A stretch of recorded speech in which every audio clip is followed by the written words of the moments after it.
রাসূলের সিরাত সুরত নিয়ে, আদর্শ নিয়ে, অনুসরণীয় বিষয়গুলি নিয়ে আলোচনা হবে। আর ওইখান থেকে আপনি আমি যদি গ্রহণ করতে পারি, আপনার আমার ওই আলোচনা শোনা সার্থক হবে, আপনার আমার জীবন সার্থক হবে। আপনি আমি রাসূলের অন্যতম অনুসারী হিসাবে আল্লাহর কাছে পরিগণিত হতে পারবো। ফায়দা কি হবে? ওয়ায়াগফিরু লাকুম, তোমাদের ক্ষমা করে দেওয়া হবে। যুনুবাকুম, তোমাদের গুনাহ থেকে তোমাদের গুনাহ ক্ষমা করে দেওয়া হবে। আল্লাহু গফুরুর রহিম, আর জেনে রাখো আল্লাহ রাব্বুল আলামিন হলেন ক্ষমাশীল।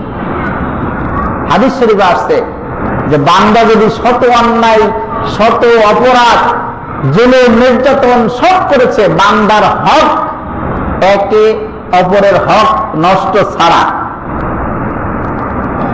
সুদ খেয়েছে, ঘুষ খেয়েছে, জেনা করেছে, ব্যভিচার করেছে, অন্যায় করেছে, খুন করেছে, যত যা কিছুই করুক না কেন, নিজের ভুল বুঝতে পেরে যদি সে শুধরে এসে আল্লাহর কাছে ধর্ণা ধরে, আল্লাহর কাছে যদি কাকুতি মিনতি করে, আল্লাহর কাছে যদি ক্ষমা প্রার্থনা করে, আল্লাহর হাবিব বলেন একটা উট হারা মরুভূমির ভিতরে বাহন হিসেবে উট হারিয়ে গেলে যেমনি মানুষ যে যতটা কষ্ট অনুভূত না হয়, যতটা কষ্ট অনুভব না করে, আমার আল্লাহ রাব্বুল আলামিন ওই গুনাহ করা বান্দা, ওই অন্যায় করা বান্দা যদি ক্ষমা চায়, আল্লাহ রাব্বুল আলামিন ওই হারানো উটওয়ালা যদি উট ফিরে পেয়ে যতটা খুশি না হয়, আমার আল্লাহ রাব্বুল আলামিন ওই গুনাহগার বান্দা যখন ক্ষমা চায় তার থেকে বেশি খুশি হয়ে যায়, তার থেকে বেশি খুশি হয়ে যায় রব।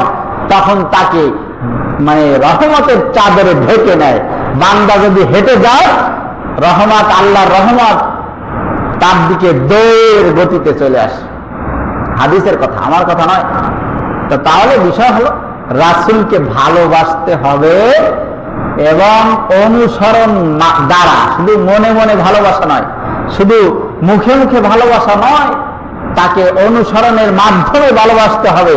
তাকে অনুকরণ, অনুসরণ করার মাধ্যমে তাকে ভালোবাসা যদি আপনি আমি দেখাতে পারি, আপনার আমার জীবনের গুনাহগুলি মাফ করে দিবেন। তিনি কে?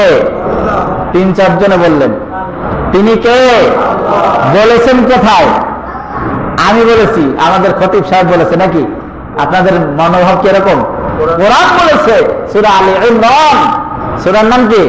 আলে ইমরান 31 নম্বর আয়াতে কারিমা। বাসায় গিয়ে দেখবেন, তাফসীর পড়বেন, অনুবাদ দেখবেন।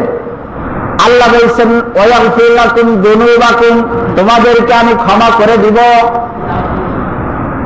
রাসূল বলতেছেন তোমাদেরকে ক্ষমা করে দেওয়া হবে।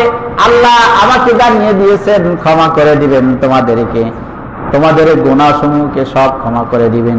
আল্লাহু গফুরুর রহিম, আল্লাহ হচ্ছেন ক্ষমাশীল।